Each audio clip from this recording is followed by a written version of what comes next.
blessed morning. Good morning po sa ating lahat and welcome to the second service here at GCF Montalban. Let's greet our neighbors, shake each other's hand.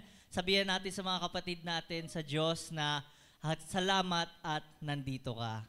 Thank God because you are here. No? Before we start, allow me to read to you Psalms 105 verses 1 to 3. It says here, "Give praise to the Lord, proclaim His name. Make known among the nations what He has done. Sing to Him, sing praise to Him. Tell all of His wonderful acts. Glory in His holy name. Let the hearts of those who seek the Lord rejoice." Join me in prayer. Heavenly Father, thank you so much, oh God, that we have gathered here today as a church, as a family, Father God. We ask, Father, for this second service at GCF Montalban be filled with your love, your mercy, and your grace, Father God. Teach us, Father God, grant us your knowledge and wisdom so that we may understand what you would like to know us for today's. We pray, Father God, for our brethren who are still out there, Father God. We pray for your protection, guidance as they come here today to join us, to glorify you, to honor you, Father God. We pray and commit this time to you. In Jesus' name, amen and amen. What a blessed Sunday morning to you, my brothers and sisters in Christ. Pwede po ba natin once again batiin yung mga abot-tanaw natin dyan ng gandang umaga, kapatid. Ayan. So, are we all ready to praise and worship the Lord? Pwede po bang makarinig na isang malakas na Amen! Alright, let us all stand up and sing praises to Him.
continue to worship Him.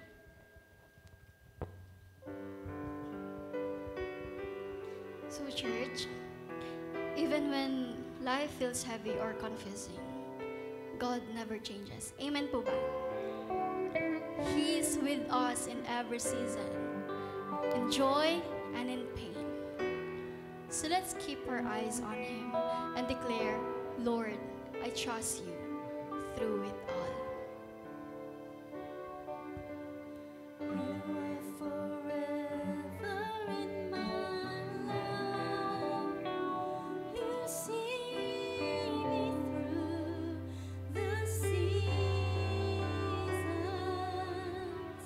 Cover me with your hand and lead me in your righteousness. And I look to you, and I wait on you. I'll sing to you, Lord, a hymn of love for your faithfulness.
Shall we bow our heads and let us pray? Our Father in heaven, we thank you so much for this wonderful Sunday morning, oh Lord. And before we come to Lord, we ask that you cleanse our hearts, our minds. Whatever things, Lord, that we have in our hearts and our minds that will hinder us to come to you, Lord, in this morning. Forgive us, O Lord, and cleanse us. O dakilang Diyos, nais po namin idulog sa iyo ang iglesyang ito. As we move to our new journey, Lord, as a church, we ask that you will be with us. Huwag mo po kaming iwan. Huwag mo po kaming bitawan po, Panginoon. Dalangin po namin, Panginoon, ang leadership ng iglesyang ito. You continue, Lord, to give us wisdom, godly wisdom, Lord, as we lead this church, Lord. May you continue to give us guidance. Lord, patuloy mo po kaming samahan sa lahat po ng mga plano, sa lahat po ng mga desisyon na gagawin po ng iglesyang ito, Panginoon. Nawa, Panginoon, kayo po ang magbibigay sa amin ng karunungan namin. We pray all the elders, the deacons, sa lahat po ng mga volunteers, Panginoon, na nagbibigay ng panahon para maglingkod sa iyo, Lord, ng may katapatan. We ask that you sustain us, O Lord, as a church. Panginoon, dalangin po namin ang iglesyang ito na dumananas po, Lord, ng hamon sa amin pong buhay bilang isang iglesia po, Panginoon. We ask that you will sustain us, O Lord, sa anuman pong pangangailangan ng iglesia ito, Panginoon. Kayo po ang magpuno ng lahat, O Lord. Dalangin po namin ang bawat isa na nandito po sa umaga ito, Lord, that represents each family na mayroon po ang iglesia ito, Panginoon. We ask, O God, that you will provide all the needs. Ito man po, Lord, ay restoration ng relationship sa family, sa workplace, saan man pong lugar kung saan kami po yung itinalaga po, Panginoon.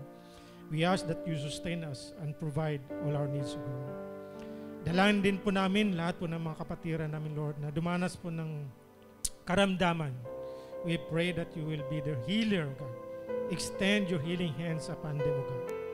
And Lord, sa kanila pong pagpapagaling, kayo po ang mag-provide ng financial provision, Panginoon. At tulungan mo po sila at pagpalain po, Panginoon. Lord, dalangin din po namin ang aming pong Sunday School na patuloy, Lord, na nandyan para hubugin ang mga, Lord, minds ng mga kabataang ito, Panginoon, upang sa kanilang paglaki, ay patuloy silang manatili sa iyong presensya. Lord, give them, Lord, the courage and strength na sa kanilang paglaki, Panginoon, ay patuloy silang magkaroon ng takot sa iyo, Panginoon. At lahat po ng kanilang natutunan sa kanilang murang edad ay patuloy nilang tandaan at magamit sa pagharap nila, Lord, sa kanilang buhay na hinaharap, Panginoon. We pray also, Lord, sa mga teachers na patuloy na nagbibigay ng kanilang time, ng kanilang resources, ng kanilang effort para hubugin ang mga kabataan ito, Lord. Pagpalain din mo po sila, Panginoon. At Lord, bigyan mo po sila ng lakas, ng loob upang patuloy na ituro sa mga kabataan ito, Lord, ang prinsipyo na nagmumula sa iyong mga salita. Dakilang Diyos, amin din pong dalangin sa umagang itong amin pong bansang Pilipinas. Tunay nga po, Lord, na napakaraming hamon na kinakaharap po ng aming bansa, Panginoon. Ito man po ay political, maging sa mga, Lord, natural calamities, O God. Tunay nga po, Lord, na wala kaming pwedeng asahan kundi ang Diyos na aming tinatawagan sa umagang ito. Diyos na nakakaalam, Diyos na may pakialam sa aming bansang Pilipinas. Panginoon, mahabag ka po sa aming bansa po, Panginoon. And we pray for our leaders, Panginoon, mula sa presidente hanggang sa mga barangay officials po, Panginoon. Lord, bigyan mo po sila ng makalangit na karunungan upang sa kanilang paglilingkod, Panginoon, ay wala silang inahangad, kundi maparangalan ka sa kanilang mga kanya-kanya mga responsibilidad bilang tagapanguna, pangalaga ng aming bansang Pilipinas po, Panginoon. Ama, dalangin din po namin sa umagang ito ang aming Pastor Arden as he speak your words for us this morning, O God. Panginoon, buksan mo po ang aming puso at isip. Nawa, Lord, ang mga mensahe namin marinig sa umagang ito, hindi lamang ito itumimo sa aming mga puso at isipan, kung hindi ito magdala ng transformation sa aming buhay po, Panginoon, bilang isang mananampalataya. Pagpalain mo po ang buhay ni Pastor Arden, maging ang kanyang buong pamilya, Panginoon. Salamat, Ama. Lahat ito dalangin namin na may papuri pa sa salamat sa pangalan po na imbugtong na anak na si Jesus. Amen at amen.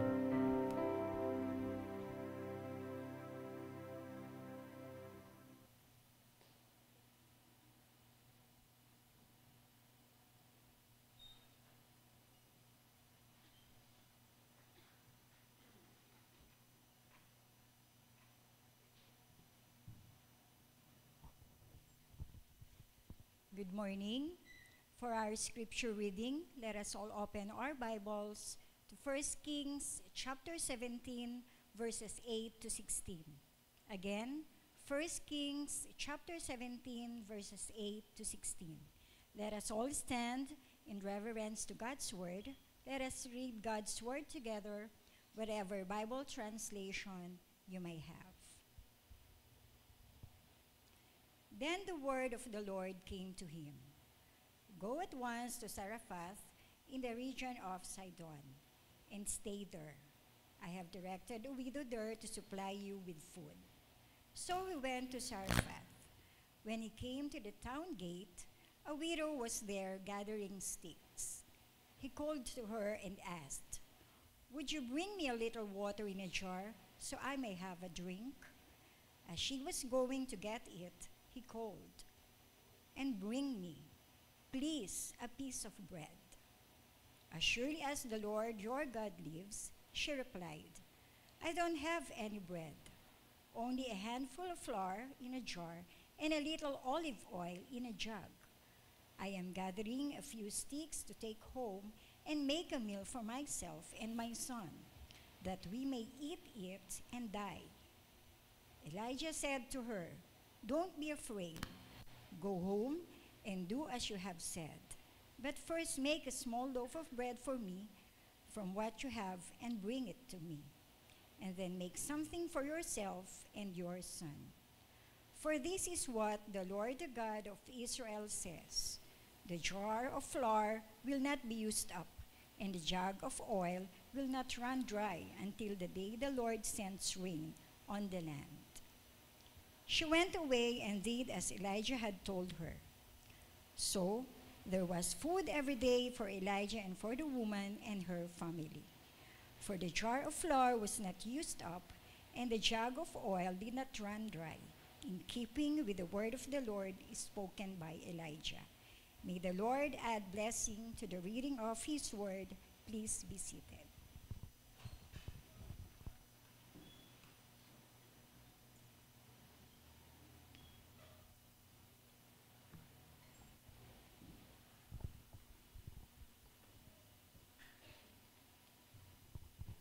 Ayan, magandang umaga po sa ating lahat muli. No? Pakibating na yung katabi. Good morning, good morning. Ayan. So sa oras na ito, we are in the last week, no? Last Sunday na ito ng ating buwan at natapos na po tayo sa Missions Month. Ayan. So sana medyo nagkaroon tayo talaga ng magandang perspective about sharing our faith and even reaching out for others. Kaya naman ngayon, ang tatalakayin natin ngayon, it's more on a story, no? Actually, this is a famous story about powerful faith ni Elijah and yung kanyang pagsunod naman ng widow. At nabasa nga natin, di ba? Through the jar of flour and the jug of oil, na-survive nila yung 3.5 years of drought and even famine. Di po ba? Kasi they entrusted it to the Lord. Yun ang maganda, no? Kasama nila si Lord. So let me ask you before I begin with the word of prayer, what is in your jar today? Ano yung laman ng jar mo ngayon? And are you willing to place it in God's hands so that He can use it for His mission? Because it is also a mission pa rin ito. At kapag yan ay pinagkatiwala mo sa Panginoon, mga kaibigan, makikita mo kung paano kumilos si Lord sa widow, ganun din sa ating lahat. So let us pause for a while, let us pray as we reflect these questions. Father in heaven, we thank you again for a wonderful morning, Lord. Thank you for bringing us here at may lakas, may sigla. And we know, Lord God, that you have a message to each individuals here right now. Thank you, Lord God. Ngayon pa lamang po ay nagpapasalamat na po kami sa kalakasang pagkakalob niyo po sa amin. And even the joy of listening to your word, Lord. Again, Lord God, may your name be glorified, be praised. In Jesus' name, amen. Ito pong pangyayaring ito ay nung panahon ni King Ahab. At kung babasahin niyo po sa mga historical books and even the Bible himself, no, sa chapter 16 na verse 30, makikita natin doon na minention si King Ahab and he demonstrate, no po, yung tinatawag natin siya raw ang pinakamasama. He is the wicked king not only in Israel but in Judah. Kasi sa Israel, puro masamang hari yan, no? Pag tinignan nyo, compare sa king ng Judah. So siya raw pinakamasama at it provokes, mga kapatid, yung galit ng Diyos. Kaya naman, tinawag niya si Elijah to proclaim the punishment of the Lord. Ito nga, hindi uulan hanggat hindi sasabihin ng Panginoon. Di po ba? At bakit ganon? Kasi during that time ni King Ahab, mga kaibigan, na halos mawawala na, hindi na makikilala si Lord. No, they are worshiping different gods, especially Baal. Di po ba? Kaya po, napakatindi nito. Kaya very, kumbaga yung tinatawag na critical to send Elijah and to speak to them. The name Elijah itself talks about Yahweh is my God. Reminding the people and even the king that Yahweh, the Lord, is only the true God. Kaya si Elijah sinend niya. Sa pangalan pa lang, maririnig na niya na talaga ang Diyos ay tunay na Diyos. Ang Panginoon, si Lord Himself. Kaya naman pinakita doon na siya rin po ang naghahari kasi Baal, their main God during that time, represents sky God. Ayun ang paniniwala nila. Siya raw ang Diyos ng langit at siya ang Diyos ng panahon, the weather. He holds the weather. Kaya pinakita ni Lord, ako ang may-ari ng buong universe and I can, sabi doon, no, pwede ko patigilin or hindi pa ulanin. That is the punishment for them dahil sila po, ang sinasamba nila ay si Baal. So, ano ibig sabihin nito, mga kaibigan? Makikita natin dito na ayaw ni Lord na meron tayong ibang source, God, sa buhay natin. Ayaw ng Diyos na makikita natin na iba yung ating pinagkukunan ng ating provision or ating pangailangan. Because the main point here, if we will just put it in a nutshell, ang ibig sabihin lang po ng storyang ito, God alone is the true source of our supply, using even unlikely means to sustain those who trust Him. Pansin niyo po, si Elijah hindi po naapektuhan. Kahit po nagtagtuyot, nakikita natin doon na hindi siya naapektuhan dahil siya po'y nagtiwala sa Diyos. Kaibigan, kapatid, gano'n rin po sa atin, mga minamahal. Ano man mangyari sa ating paligid, kapag ang Diyos ang pinagkakatiwalaan mo, when you put your trust in the Lord, mga kapatid, ikaw ay makakasurvive sa lahat ng peligrong pwedeng mangyari sa mundo natin. Amen po ba? And we thank the Lord, no? Last pandemic, di ba? Halos tingin natin hindi tayo makakasurvive. Mabubuhay pa kaya ako nito, di ba? But the Lord is so faithful. He has been faithful to us na pinalagpas tayo niya. Kaya i-congratulate mo sarili mo at katabi mo, congratulations. Ayan. Di ba, no? Maraming tao halos, hindi na, I don't know kung nasa gitna pa tayo no? Pandemic, nag-lockdown na nababaltaan, ang dami namamatay. Pero the Lord is so gracious to us. Amen po? So by looking at this story, sa narrative na ito, may mga ilang bagay tayong makikita at madidiscover kay Lord. And some principles that can really somehow support our faith in the Lord, that He is really a true source of our provision. Una po, tingnan natin, balikan natin yung story. Una, God's leading always come with His provision. He is the one who supplies every need. Tama po ba yun? Diba? Siya lang. Ito ang gusto ni Lord. Itanim natin sa ating isip and even sa heart natin that all the things na tinatawag nating source natin, James 1:17, good and perfect gifts come only to God alone. Sa Kanya lang. Kaya mapapansin natin sa story ni Elijah, look at verse 7, sometime later the brook dried up because there had been no rain in the land. Unting-unti nang natuyot na yung pinagmumulan ng kanyang inumin, the source of his tinatawag na livelihood or yung water, na dried up na, natuyot. Alam niyo po sa atin, di po ba? Gano'n rin ang ating buhay, no? Minsan natutuyuan tayo ng pera. Tama ba? Sa mahal ng bilihin. So ngayon nga, tinitingnan natin, Lord, 1 linggo pa bago sumahod. Paano kaya ako bukas? Di ba? Nakaka-relate po ako dyan sa inyo. Di ba natutuyuan tayo dahil sobrang laki nga ng bilihin at saka siguro marami rin tayong mga babayarin. Parang nga dumadaan lang yung pera sa kamay natin eh. Huwag na kayong tumango. Naunawaan ko po kayo. Or sa kalusugan, di ba? Natutuyuan na we are dried up recently, di ba? Last week, 2 weeks nga, walang pasok yung mga bata because of the virus, influenza, di ba? Walang pasok. At ilan sa atin dito talagang inuubo pa. Ano po?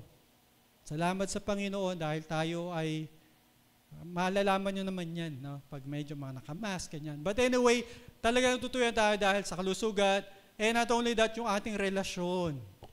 Diba? Sa ating asawa, sa ating mga anak, diba? Minsan, boring na, hindi na masaya, lalo na sa mag-asawa eh. Di po ba ano yun? Parang magkaibigan na lang kami, dapat hindi po ganun. Dapat nandun pa rin yung spark. Kaya humawa kayo sa Meralco, hindi. Dapat nandun pa rin yung kumbaga yung romance, di ba? Yung hindi dapat nawawala. Hindi, magkaibigan na, mali po yun. Dapat, kahit na matagal na kayo, dapat nandun pa rin yung sweetness overload nyo.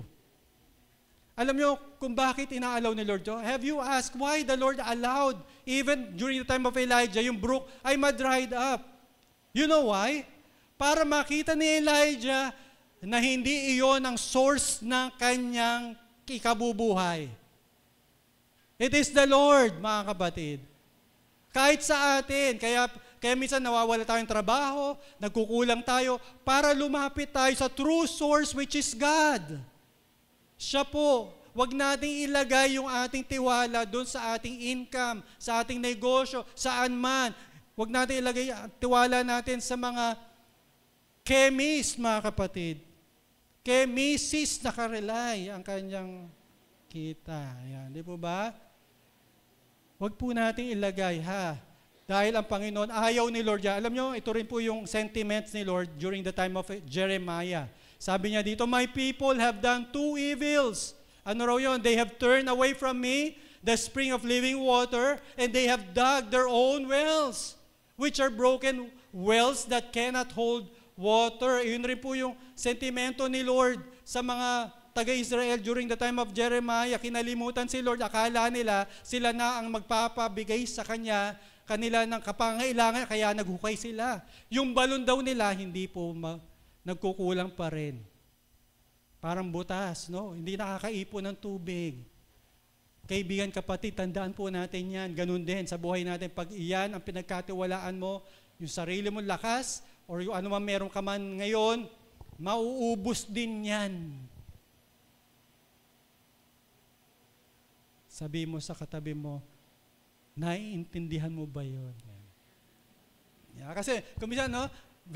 Alam nyo, di ba, ganun din talaga, di ba? Nangyari nga, akala mo palaging Pasko, akala mo palaging hindi ka mabubuking, kaya ngayon, di ba, na-expose na yung mga nagyayamanin at yung mga nagpo-post sa ganyan-ganyan, nangyaman yung pala, hindi pala sa kanila. Hindi, nagagalit lang po ako, ha? Nakikisimpatya ako, di ba? Akala nila walang katapusan kasi nirely nila doon sa kanilang mga ginagawang kamalian. Remember the Lord. Siya lang po ang may unlimited resources. And the Lord is inviting us, mga kapatid. Huwag ka magtiwala dyan. Konti lang yan. Tignan mo yung kalakihan ko. Kaya yung mga kaibigan, kaya nga dito sabi na, then the word of the Lord came to him, kay Elijah, go at once to Zarephath in the region of Sidon and stay there. Ano ibig sabihin nito? Mga kaibigan, nung nawala na yung brook, sabi ni Lord, ako ang source, so tinuro niya doon, pumunta sa Zarephath. Tandaan natin, no, nauubos nga yan. Pero si Lord, hindi mauubusan ng ways and means how He can provide you. Ayun ang katotohanan niyan. Kaya He lead, mga kapatid, si Elijah kung saan nandoon yung kanyang sustenance. In other words, if the Lord is so blessed sa buhay natin, mga kapatid, the Lord will guide you. The Lord will, kumbaga tinatawag natin, itatawid ka. Sapagkat ito nga po sabi sa Psalm, the steps of a man are established by the Lord when He delights in His way. Hindi po lahat ginagabayan ni Lord. Sino lang? When He delights in His way. Kapag ka ang ginagawa mo ay kalooban ng Panginoon, tandaan po natin, hindi ka mawawalan ng probisyon. Kung ikaw talaga ay nabubuhay sa kalooban ng Diyos, lagi kang meron. Kaya nga, yan po yung principle number 1 natin, where God leads, He provides. Kapag yan ay kay Lord, hindi yan mawawalan. Kaya nga, ang may kasabihan, if it is God's will, it is God's bill. Siya ang magbibigay sa iyo ng pangtawid mo at sustenance mo. Like Elijah, mga kaibigan, nakita natin na wala yung brook. Si Elijah ba nag-worry? Hindi, alam niya the Lord is his true source. Kaya naman dinala siya doon sa Zarephath. At hindi lang yon, makikita natin na si Lord ang nagpo-provide, kundi ito pa yung isa makikita natin patungkol kay Lord, God can use even the most unlikely means to accomplish His purpose. Have you experienced that? Na yung least expected mo, siya pa ang tumulong sa'yo. Di ba? Di po ba? Ano po?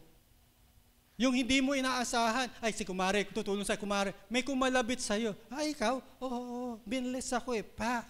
Di ba? Minsan nagugulat ka na lang Ito pa ang mga hindi mo inaasahang tutulong. Siya pa ang makakapagbibigay sa'yo ng mga... Kaya natatandaan ko yung ito kwento na totoong nangyari sa mag-asawa. Si Mrs., alam mo, nung malapit na magba-birthday, nananaginip. No, sabi niya sa, Han, alam mo ba, nanaginip ako, meron daw ako na-receive na iPhone. At saka hindi lang yun, Han, yung gold-plated na relo. Parating yan, no? Talaga? Alam nyo, nung birthday na, niregaluhan ni Mister. Wow, nakabox pa. Nung binuksang ganyan, nakita libro, nakalagay, How to Interpret Your Dreams. Pak! Binagsak niya ganyan. Kung talaga. Malay nyo, diba, gamitin si Mister, no? Sa yung mga unusual, yung hindi natin naasahan. Kagaya po ni Elijah, sino ginamit ni Lord kay Elijah? Pansin niyo po, sino? Then the word of the Lord came to Elijah, live here, turn eastward, and hide in the Kerith ravine, east of the Jordan. You will drink from the brook, and I have directed, sino yung inutusan niya? The ravens, to supply you with food there. Ibig sabihin, ang ginamit po ni Lord sa kanya ay uwak. At remember, sa lumang tipan, ang uwak po ay unclean animals.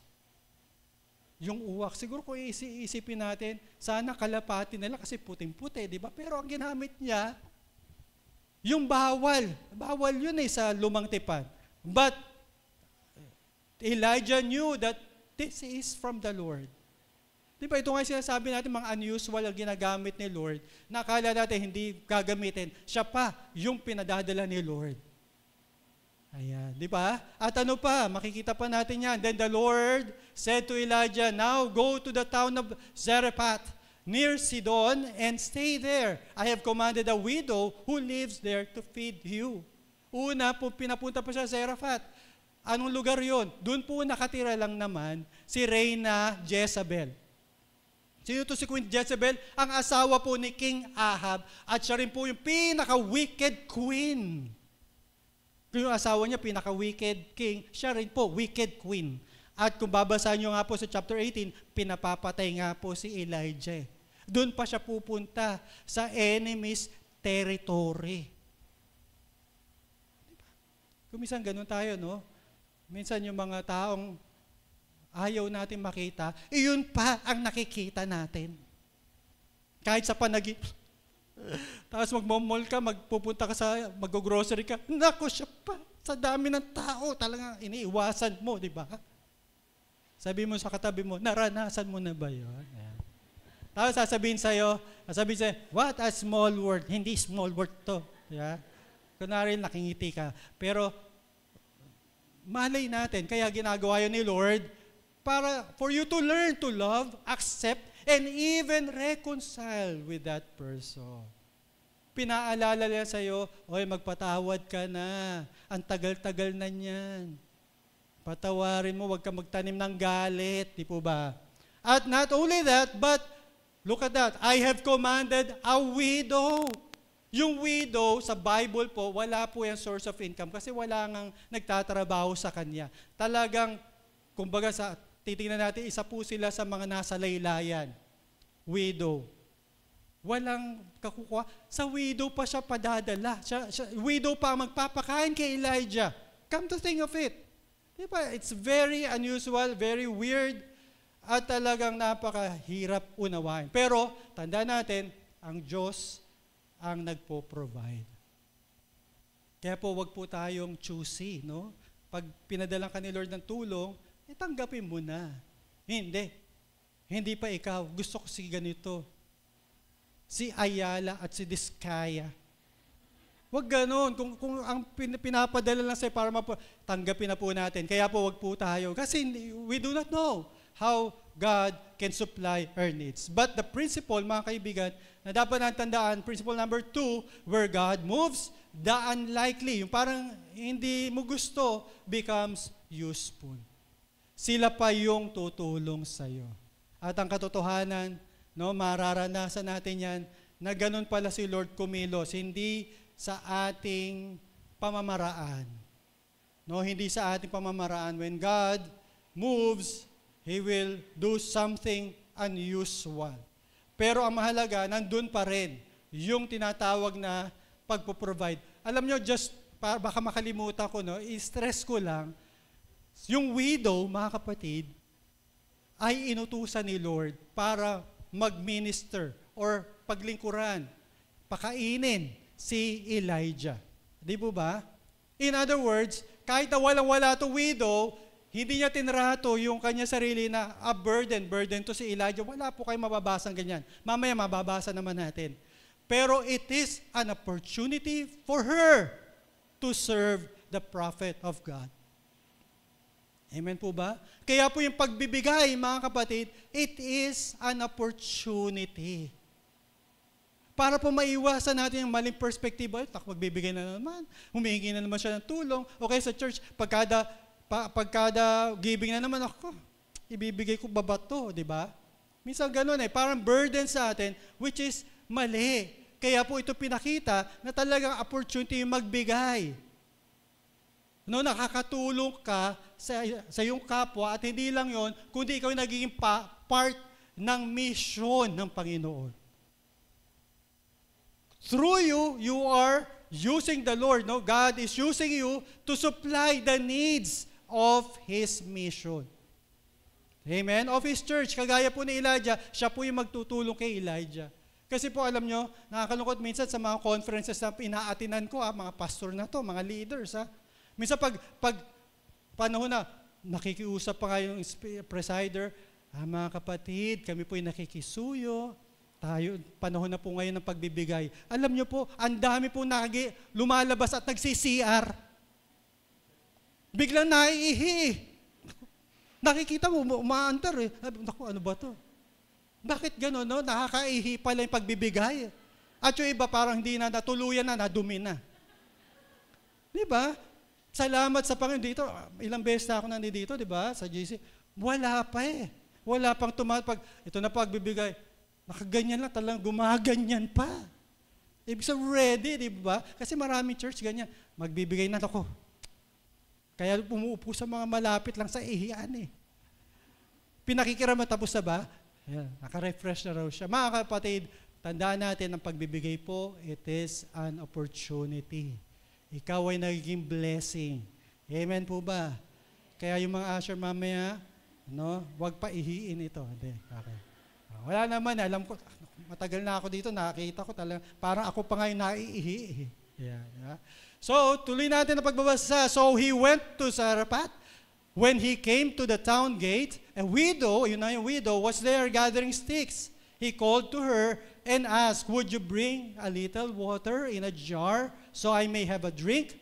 As she was going to get it, he called, and bring me, please, a piece of bread. As surely as the Lord your God lives, she replied, I don't have any bread, only a handful of flour in a jar and little olive oil in a jug. I am gathering a few sticks to take home and make a meal for myself and my son that we may eat it and die. No, parang sinabi niya wala na talaga. Kami nga, kakain na nga lang kami para mamatay na. Tsaka pagkakain, mamamatay na kami. Pero tignan po natin ito mga kaibigan, napakaganda nito.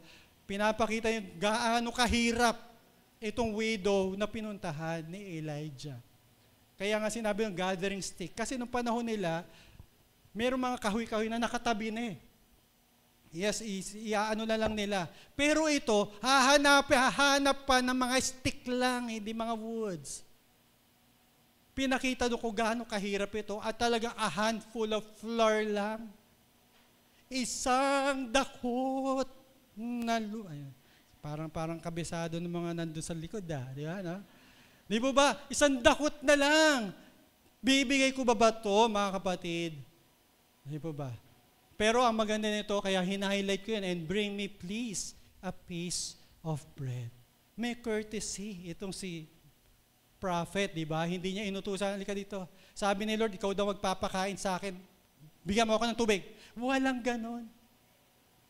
Di ba? Kasi kung bakit ko po ini-stress ito, kasi meron tayong mga kasama ngayon, panahon natin ngayon, na masyado hina-highlight yung man of God. Kaya pag minention, tawagin natin yung man of God. Dapat may nginig eh. Kasi pag walang nginig, hindi effective.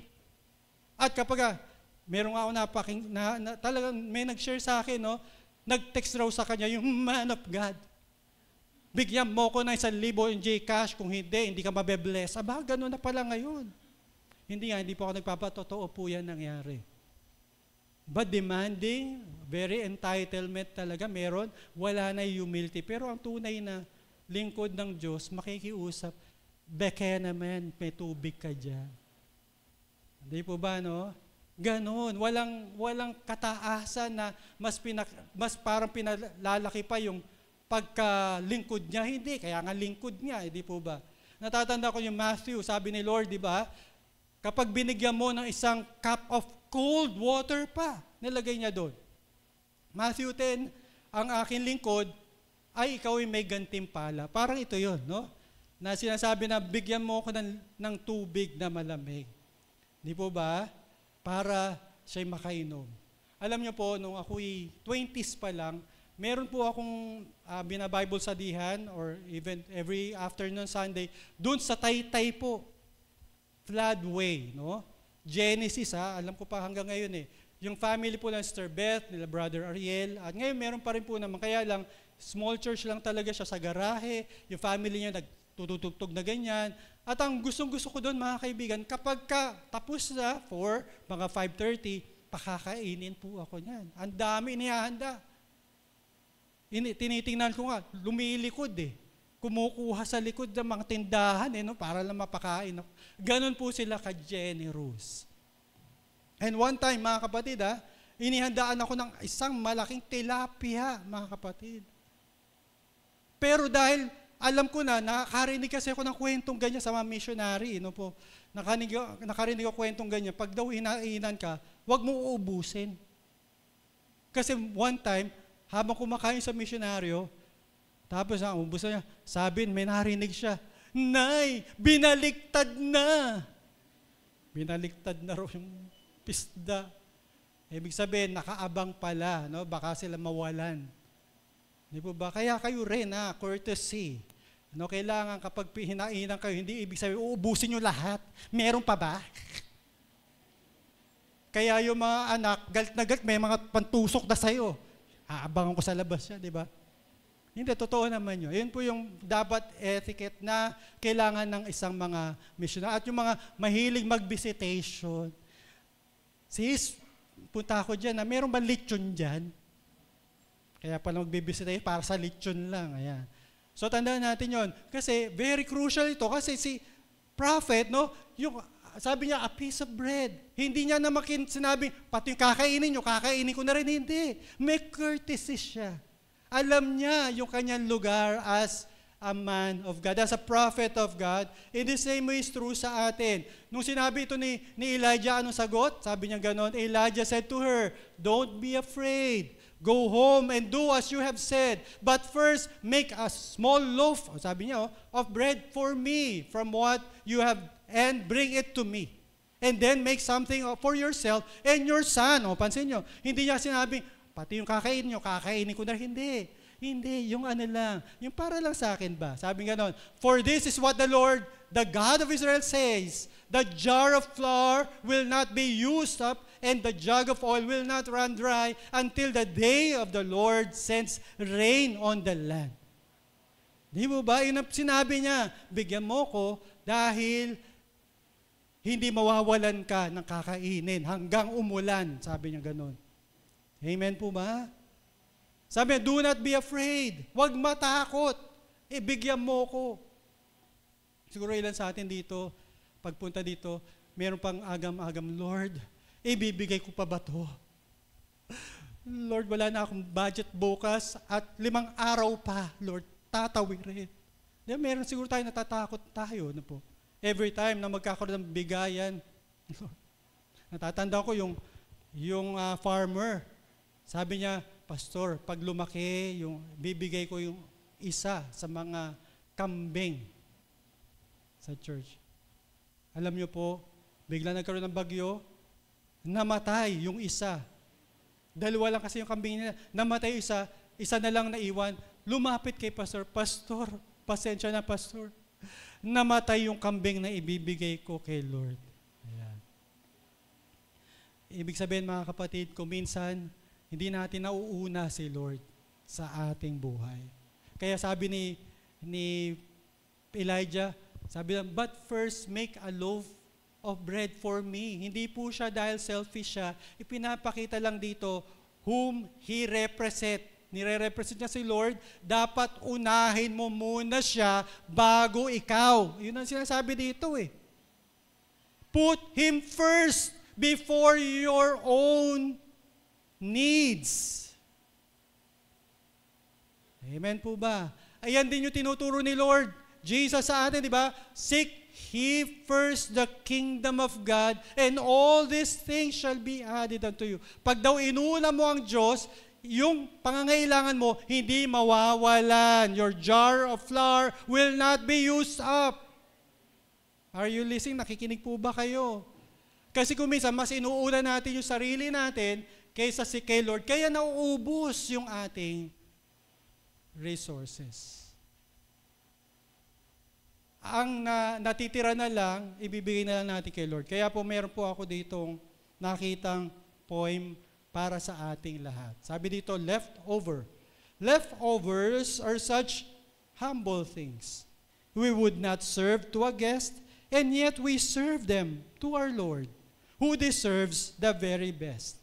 We give to Him leftover time, stray minutes here and there, leftover cash we give to Him.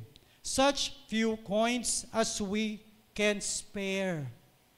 Kasi nauna natin sarili natin, ay, paano si Lord? Eto na lang.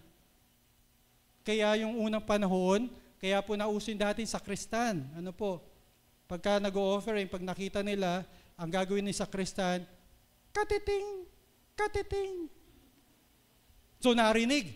Ang gagawin naman ng kampanyero, dagdagan.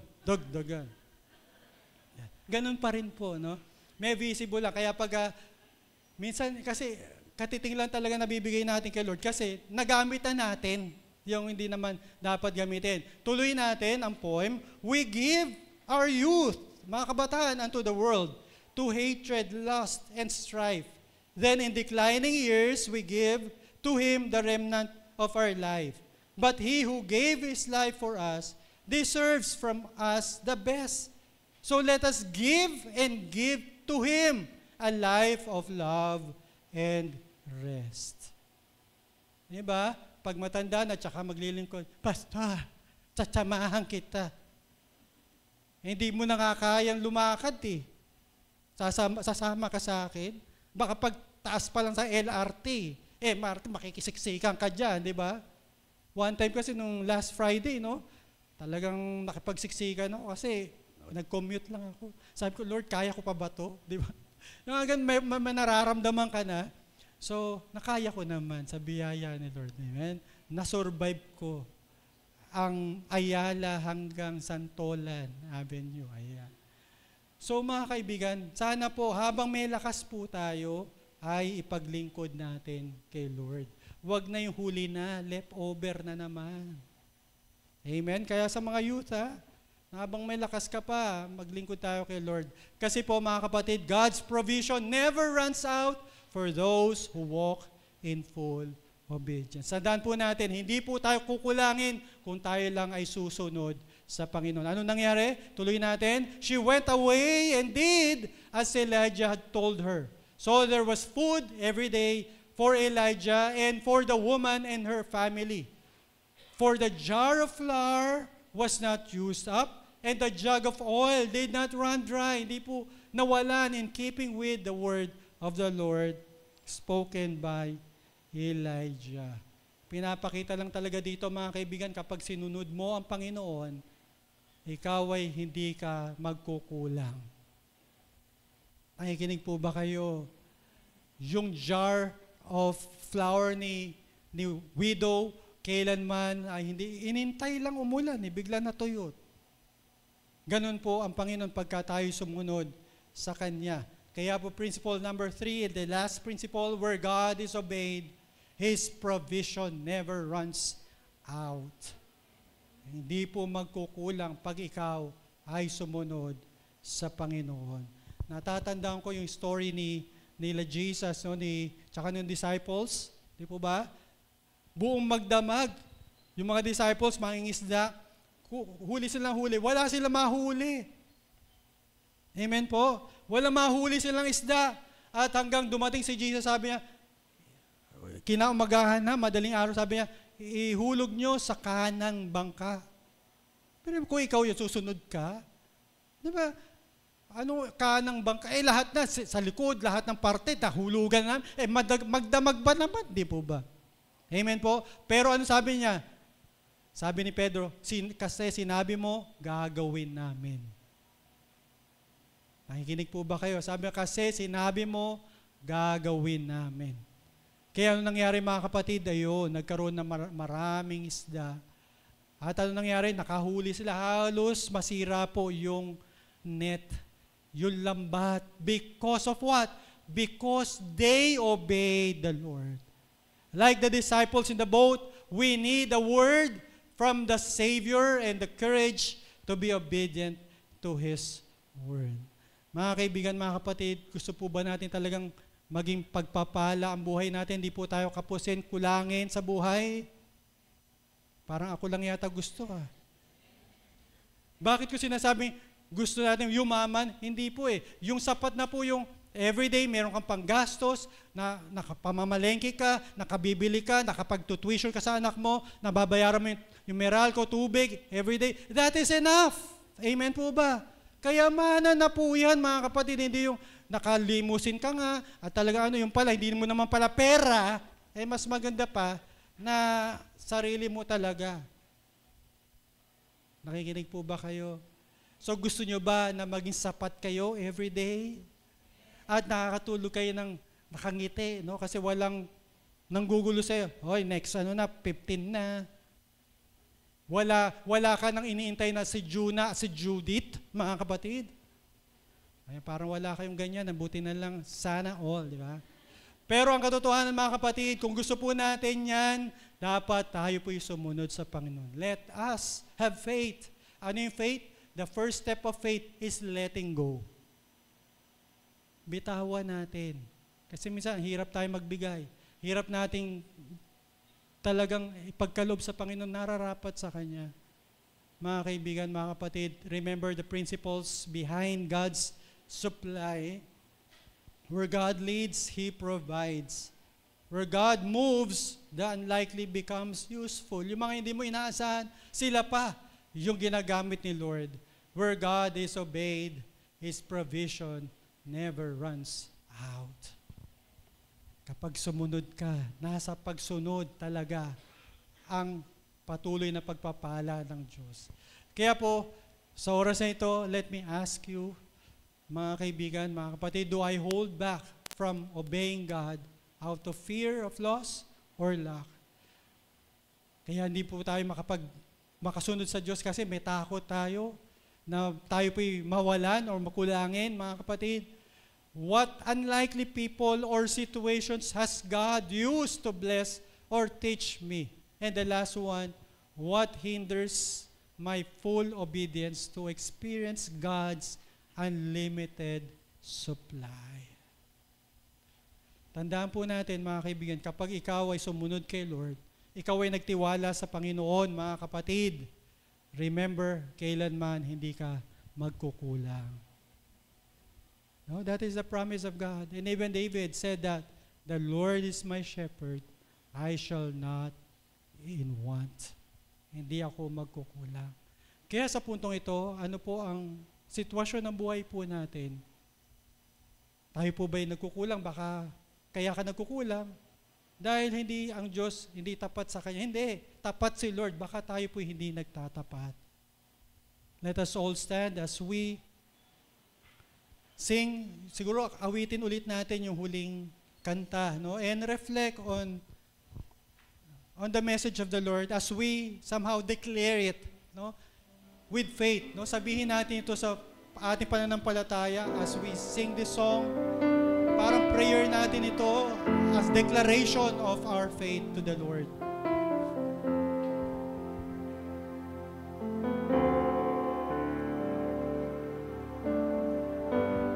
Let us sing it with all our hearts, mga kapatid. Ibigay natin sa Diyos ang ating puso. Tanging ikaw ang buhay ko, Jesus. Kahit ako'y nangangamba, basta't ikaw ang kasama, panatag na. Sige po, awitin po natin ito ng buong puso po natin. Ikaw lang ang sasambahin, paligid man ay magdilim, Jesus. Kahit may suliranin man, lagi kang aawitan, ikaw lamang. Kahit kailan di ka nagkulang, biyaya mo sa akin laging laan. Pag-ibig mo sa'kin walang hanggan, inibig mo ako noon pa man. Kahit kailan, kahit Yes, Lord. kailan di ka nagkulang, biyaya mo sa akin laging laan. Pag-ibig mo sa'kin walang hanggan, inibig mo ako noon pa man. Yes, Lord. Panginoon, sa oras na ito, Lord, lumalapit po kami sa iyo. Kung minsan, Lord, natatakot kami sumunod sa iyo, Panginoon. Lord, forgive us, Lord, for lack of faith sa iyong mga pangako, Panginoon. Lumalapit ngayon kami sa iyo, Lord God. Help us na ma-let go namin yung tingin namin ay importante sa amin. Tingin namin yun yung source namin ng aming pangangailangan, Lord. Alisin mo po ito, Lord God, and help us to focus on you. because you are the true source of everything.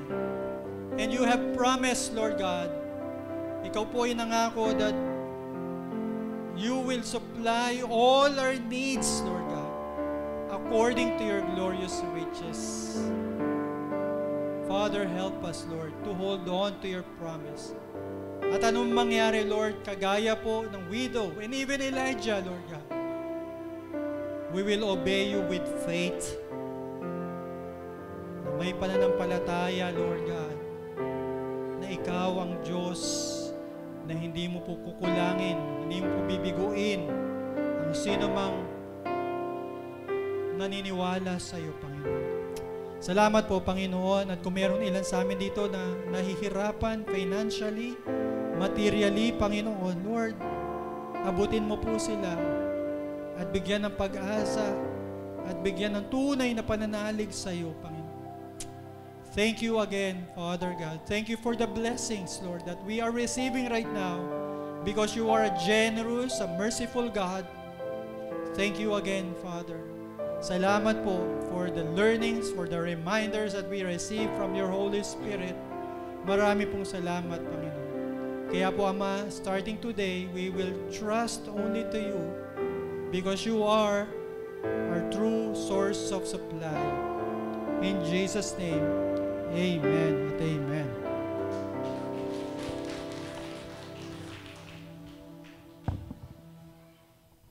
Amen. Pwede na po itong maupo. Na-bless po ba lahat sa ating narinig ngayong umaga? Alam ko na-bless po tayo at maraming salamat po sa buhay ni Pastor Arden. At dahil po diyan sa mga sandaling ito, ngayon pong buwan ng Oktubre ay pinagdiriwang natin ang atin pong higit na pagbibigay ng pasasalamat sa Panginoon sa atin pong mga lingkod ng Diyos na nangunguna upang patuloy na maibahagi sa atin at lumago ang ating buhay espiritual. Ngayon pong umagang ito, tayo po ay magbigay ng ating panalangin sa atin pong pastor sa patuloy niya pong hangaring kuran ang GCF Montalban sa pamamagitan po ng kanyang ministry. Tinatawagan ko po ang ating mga church leaders, ang atin po mga servants na dito po sa harap. Kasama po si pastor.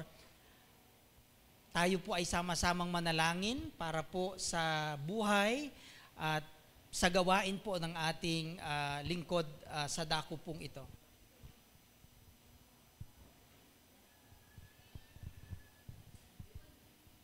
Dito po tayo sa harap. Inaanyayahan ko po ang lahat na tumayo at i-extend po natin ang ating kamay. Panginoon, maraming salamat po sa buhay ni Pastor Arden, Panginoon, na inyo pong ipinadala sa dakong ito. Salamat, Panginoon, sa patuloy nyo pong gabay sa kanya pong mga naging ministry, Panginoon. Dalangin namin, Panginoon, ang patuloy na pagpapala, ang patuloy, Panginoon, na blessing sa kanya pong mga visions pa para po sa dakong ito, sa gawain po ng GCF Montalban. Dalangin namin, Panginoon, ang kanyang maayos na pamilya, ang malusog na pangangatawan ng kanyang mga anak, ng kanyang may bahay, Panginoon. Gamitin niyo po at patuloy niyo pong iparanas, Panginoon, ang kabutihan ninyo sa buhay po ni Pastor Arden, sa kanyang patuloy na pagbabahagi at ang kanyang pagsisilbi, Panginoon, bilang ilaw at asin, Panginoon, ng daigdig na ito, Panginoon. Kami po ay patuloy na humihiling na patnubayan niyo po si Pastor Arden sa kanyang mga magiging pagpapasya. Patuloy niyo po ibigay, Panginoon, ng wisdom, Panginoon, sa kanya pong mga plano, sa kanya pong patuloy na hangaring maipalago, Panginoon, ang amin pong kanya-kanyang lakarin, Panginoon, sa kalalagayang espiritual. Dalangin namin ang anointing, Panginoon, na patuloy niya pong mararanasan mula po sa inyo. Alam namin, Panginoon, kayo po ang Diyos na nagtalaga sa Kanya.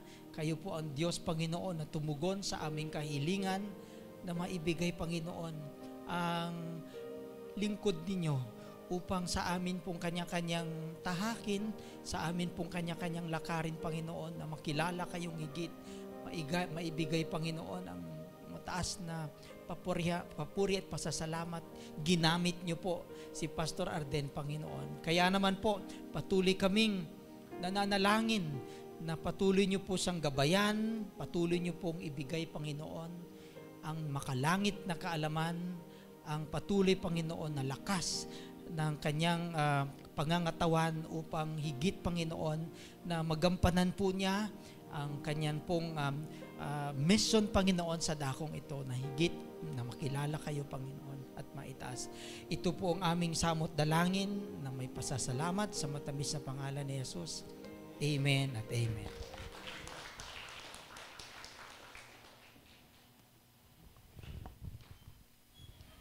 Sa pagkakataon pong ito, nais ko pong samantalay ng pagkakataon ito. Dahil alam po natin, Pastor's Month, appreciation ngayon. Congratulations po sa lahat ng pastor, lalong-lalo na po sa ating pastor. Nung wala pa po tayong pastor, lagi po tayong nagdadasal na magkaroon ng pastor. Binigyan naman po tayo ng pastor noon, ngunit hindi po tayo na masyadong kampante na nawala uli. Pero sa pagkakataon pong ito, nais po kaming nagpapasalamat dahil nagpapatuloy po tayo dahil nung panahon na yon wala po tayong pastor. May gumaganap po na tumatayo rito, nagmamahal sa atin, nagtuturo. Palakpakan po natin ang ating mga elder. Tinatawagan po natin si Elder Donnie, Elder Toto, Elder Richard, at saka wala po yung isa, wala na po rito si Elder Jumuel. Dito po tayo. May hinahanda po na token sa mga elder po natin na ibibigay sa kanila. Dito po tayo. Maraming salamat po. At tinatawagan po natin si Pastor, may pag-pray po yung ating mga elder. Okay, oo nga, no? Dahil sila po talaga yung mga nagpatuloy, no? Nung mawala po yung ating mga pastors at saka silang tatlo, no? Kayo nagpalitan, kaya pag-pray natin sila. Okay, let us pray. Panginoon, salamat po sa buhay po ng mga elders na tumayo na maging pastor sa GCF Montalban. We know, Lord God, na hindi mo po kinalimutan yung kanilang mga paglilingkod. Kaya naman, Panginoon, yun rin po ang nais namin, Lord, na patuloy niyo pa rin po silang bigyan ng apoy na maglingkod pa rin, magpatuloy sa kanilang pangunguna dito po sa church ng GCF Montalban. I-bless niyo po ang kanilang pamilya, maging ang kanilang mga kalusugan, Lord. At ang dalangin namin, Panginoon, nawa, O Diyos, yung nais nilang maabot ng GCF Montalban ay patuloy niyo pong ipagkaloob, Lord God. Continue to be with them, Lord God, sa lahat ng kanilang gagawin sa buhay nila. Panginoon, kami po'y nakikigalak, Lord God, at sila'y naging kasangkapan mo para po magpatuloy ang gawain dito po sa Montalban. Ito po yung aming samudalangin, nawa mapapurihan ka, mapasalamatan ka sa pangalan ni Jesus. Amen and amen.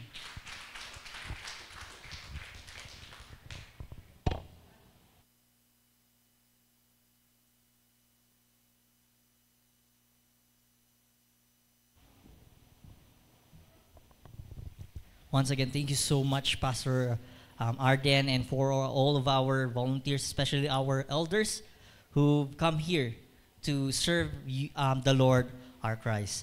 At this point of time, we will now proceed for worshiping God through our giving. So God is pleased when we give with a grateful and thankful heart. Keep in mind that we're going to be collecting two offerings. The first offerings is the general offerings. You can use the white envelope. This is intended for our general funds. And for the second offering is our missions offerings. You can put your missions offerings at the brown envelope together with the bulletin. And if you need any assistance, such as envelopes or pencils, kindly raise your hand and our ushers will assist you. For online banking offerings, details are being flashed as the is our praise item and praise item and prayer petitions slip. You can write down your thanksgiving, prayer requests, and drop them at the box at the ushers table. Rest assured that we will be praying for those during our midweek service. We encourage you guys to join us every Wednesday, 7 to 8 p.m. in the evening. We would like to also briefly acknowledge that our flowers for today are offered to the Lord by the Katain family, Weng Irenyo, Joser Omania, and Daniela Arrives. Purihin ang Panginoon sa kanilang buhay. Now, if everybody is ready to worship God through our giving, then let us all stand as we sing our offering song. Praise you, Father God, for you alone are worthy. Your goodness and your blessings always overflow. We offer to you our lives as a pleasing sacrifice. We lift up our hearts to you and we thank you, Lord, for your love. Join me in prayer. Heavenly Father, thank you so much that we get to do this, Father God, to honor you, to worship you through our giving. Thank you so much, Father God, for all of the blessings that we've been receiving coming from you. Continue to remind us that all these things comes from you and not from us, Father God. We pray, Father God, for your continuous provision, blessings to our brethren, for our brothers and sisters. Use these offerings, Lord God, for the glory of your kingdom, for the growth of your church. We also pray, Father God, for our careers, businesses, in our studies, may it can in any source of incomes that we've been doing, Father God, continue to guide us, Father God, and continue to bless them, Father God, our brothers and sisters. We also pray, Lord, for our missionaries out there. Continue to use these missions offerings for their protection, Lord, for their provision, Lord God, so that they can continue to do your works, Father God, to proclaim your words, to share who you are to those people who have yet to come to know you. We thank you, we magnify you, we ask all these things in Jesus' name. Amen and amen. You can now all be seated. While we're collecting our general offerings and the missions offerings, allow me to run you through with our announcements. First announcement is our Sunday service. So we will be having a single service starting November 2. And our time of the service will be around 9 a.m. to 10:30. So instead of 2 services, starting November, we will be now having 1 single service only. The next announcement is the membership class and the water baptism. So for those who have been attending us for quite some time, if you've been attending here for more than 6 months and you would like to get to know more about what we believe and why membership is important, we would love to welcome you and join us in our membership class.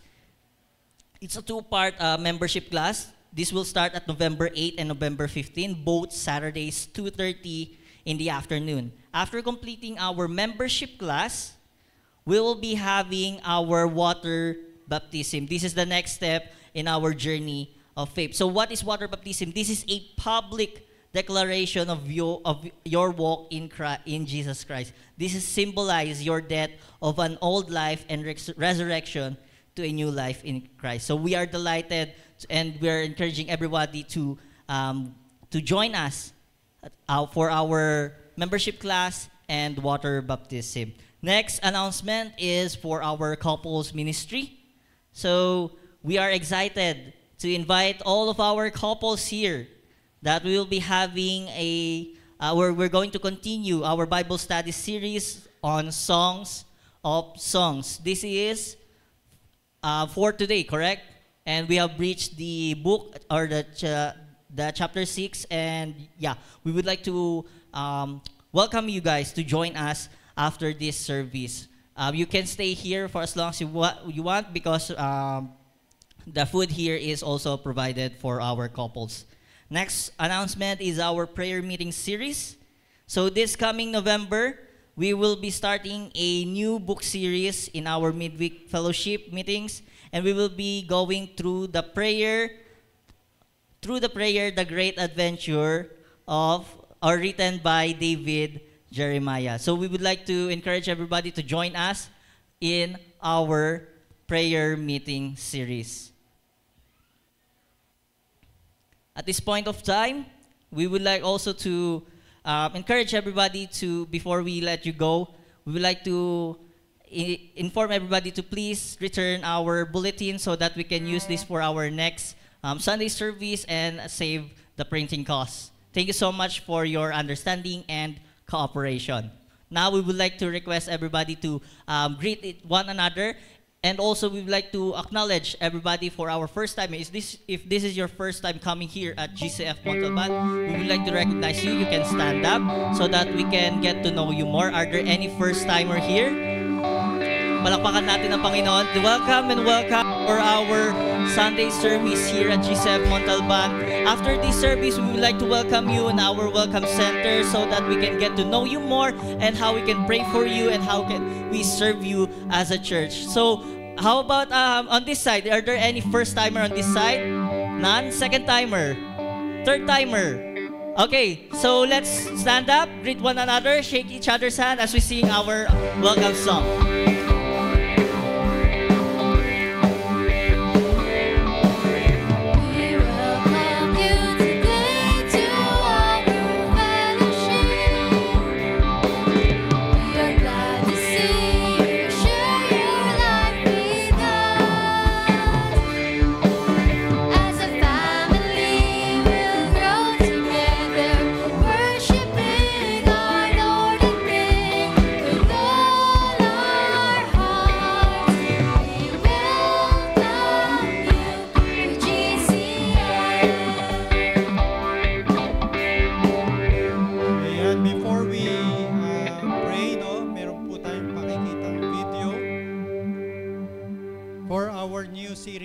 Next month.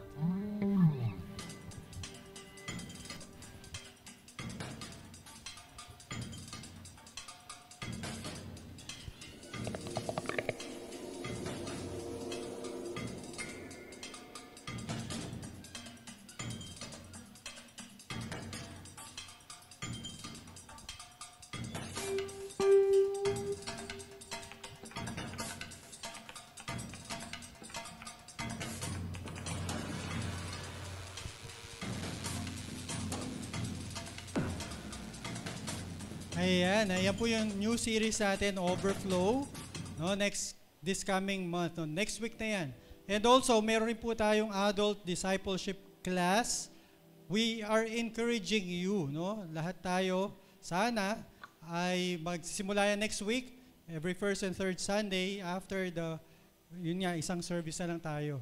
Okay, kung kayo po yung medyo magugutomin, bring your own snack, no, para biskwit lang, para makasama namin kayo. Okay, thank you again for attending, and let us close in a word of prayer. Tayo po'y manalangin. Lord, salamat po sa mga blessings that we will receive from you these coming days, Lord. Salamat din po, Panginoon, at lagi kang nandyan na you are always guiding us and even protecting us, Lord.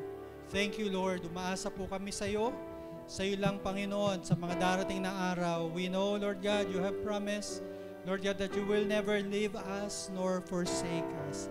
Kaya po, Panginoon, ngayon pa lamang po, Lord, excited na kami to face itong linggong ito dahil alam namin that we are safe, we will be provided, and your presence will go with us. Salamat po, Panginoon. Maraming po salamat. Kung meron po kami mga prayer concerns or requests, Lord, ikaw na po ang tumugon, nababasa niyo po yung aming mga desires, aming mga puso, Lord. Ipagkalob niyo po yung nararapat lamang po sa amin. May your will be done in our lives, Lord. Thank you again, Panginoon. Salamat po. The Lord bless you and keep you. The Lord make His face shine upon you and be gracious to you. The Lord lift up His countenance on you and give you peace. In Jesus' name, amen. Amen. For our last song po, let's sing once again, Faith.